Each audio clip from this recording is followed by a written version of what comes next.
Negara kita berbesar hati dengan penanda aras pasukan bomba dan penyelamat yang bertaraf dunia. Dilengkapi dengan variasi jentera yang terkini, terdapat juga sebuah kenderaan bomba bersaiz kecil dan unik yang masih digunakan sehingga ke hari ini, iaitu jentera bomba Nissan Safari.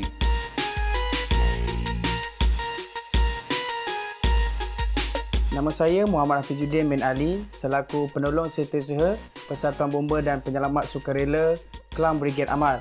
Dan pada hari ini saya akan memperkenalkan jentera bomba dan penyelamat jenis Nissan Safari.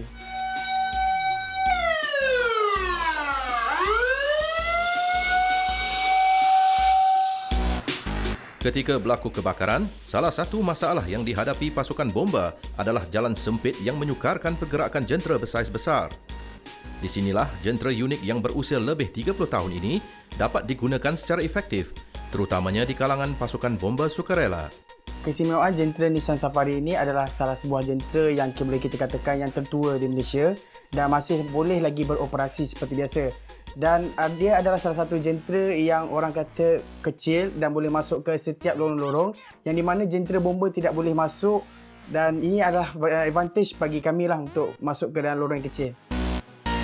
Jentera bomba yang berasal dari negara Jepun ini mula dihasilkan sejak tahun 80-an lagi. Saiz kecil dan cara operasinya yang mudah menjadikan ia jentera pilihan, terutamanya untuk pengurusan pasukan bomba sukarela yang terdiri daripada orang awam. Apabila kita menerima sesuatu panggilan kecemasan dan apa yang bomba mengharapkan pada bomba sukarela adalah sebagai first respondent. Jadi sebagai first respondent ini kami perlu bertindak segera apabila sementara menunggu bomba tiba di lokasi kejadian. Fungsi bomba sukarela adalah sebagai first respondent sebelum ketibaan bomba. Jadi balai bomba akan menghubungi balai bomba sukarela dan kami akan menjadi first respondent sebelum ketibaan bomba.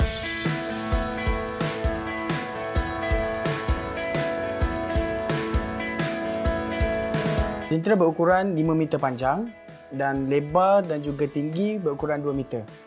Dalam satu masa, jentera hanya boleh muat untuk 4 orang anggota sahaja.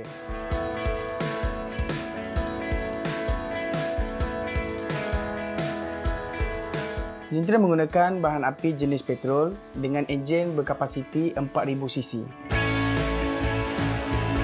Jentera berkeupayaan memberi tekanan air sebanyak 8 bar maksimum.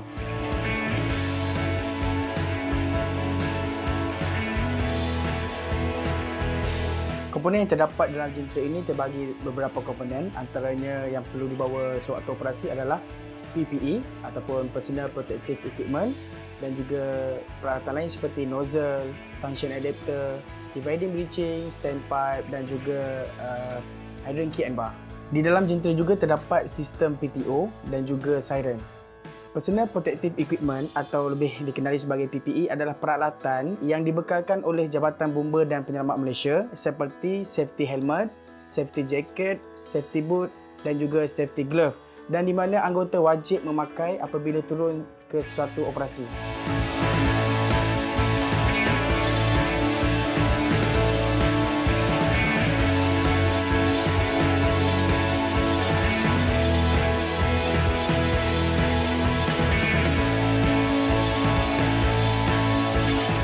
Hydrant key and bar adalah salah satu alat yang penting dan perlu dibawa semasa turun operasi kerana ia berfungsi untuk membuka kunci salah satu pergi air. Fungsi nozzle adalah untuk mengawal pancutan air yang dibekalkan oleh mesin pam air. Dividing breeching adalah sejenis alat yang digunakan untuk membahagikan satu saliran kepada dua aliran air. Dengan adanya dua aliran air ini, maka kita boleh membuat pemadaman secara serentak dalam dua aliran yang berbeza. Hydrant adapter berfungsi menghubungkan di antara delivery hose dan juga PD bomba. PTO ataupun power take-off adalah salah satu aplikasi yang menggunakan tenaga enjin dan mengalihkan ke mesin pam air. Siren berfungsi adalah untuk memberi peringatan kepada orang awam tentang kehadiran sesuatu jenis kenderaan kecemasan.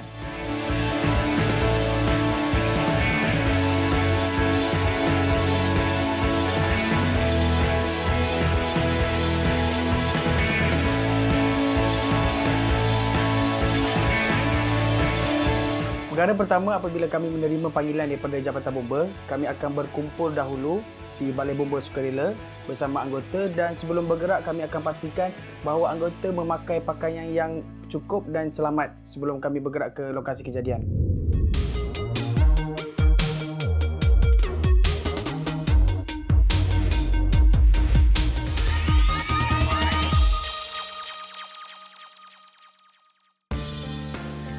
Sama seperti pasukan profesional, pasukan bomba sukarela juga mempunyai prosedur operasi standard yang harus dipatuhi ketika menjalankan tugas mereka.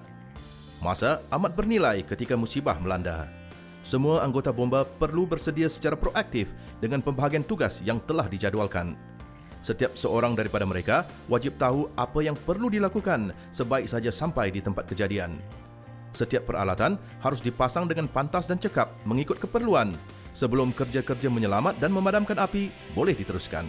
Dan setibanya di lokasi kejadian, kami akan mencari pilih bomba yang berhampiran bagi melakukan jenis-jenis pemadaman api, dan segala arahan akan diberikan oleh ketua operasi. Setelah sampai ke tempat operasi, anggota masing-masing telah pun diberikan tugas masing-masing, antaranya menyambungkan delivery hose kepada pilih bomba dan juga ada yang daripada water pump terus ke tempat pemadaman api. Dan tugasan paling utama adalah pemandu jentera, di mana beliau adalah orang yang akan mengoperasikan sistem PTO dan juga mengawal water pump tersebut.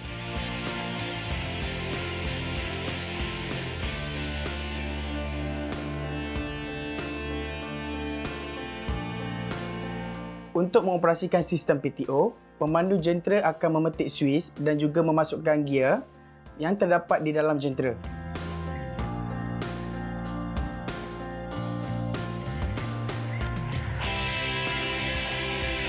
Selepas pulang daripada operasi, kami akan adakan satu roll call untuk memastikan peralatan-peralatan dan juga PTO dan juga mesin pam air berada dalam keadaan baik.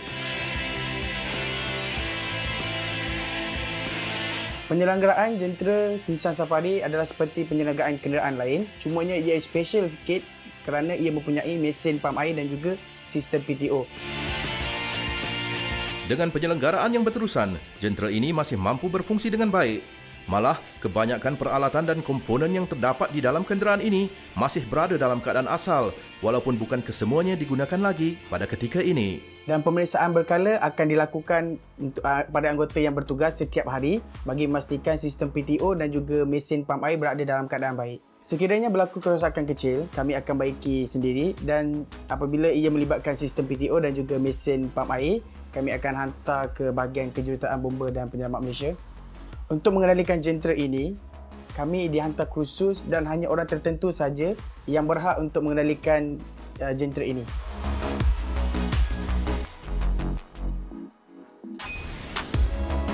Sebagai pengendali jentera, kami perlu memastikan aspek keselamatan, antaranya di kawasan kampung ini terdapat orang awam dan kanak-kanak yang ramai. Jadi kami perlu memastikan mereka tidak menghampiri jentera, kerana mungkin kalau mereka menghampiri jentera akan melibatkan kecelakaan ataupun kemalangan yang tidak diingini berlaku.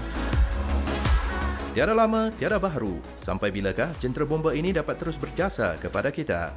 Alhamdulillah, dengan adanya jentera ini, kami mampu ke lokasi kejadian dengan keadaan yang lebih cepat. Dan diharapkan di masa akan datang, kami mempunyai jentera yang lebih canggih untuk membantu kami dalam proses pemadaman api. Saya berharap agar lebih ramai lagi anak muda akan menyertai pasukan bomba sukarela untuk sama-sama berbakti kepada masyarakat dan juga negara.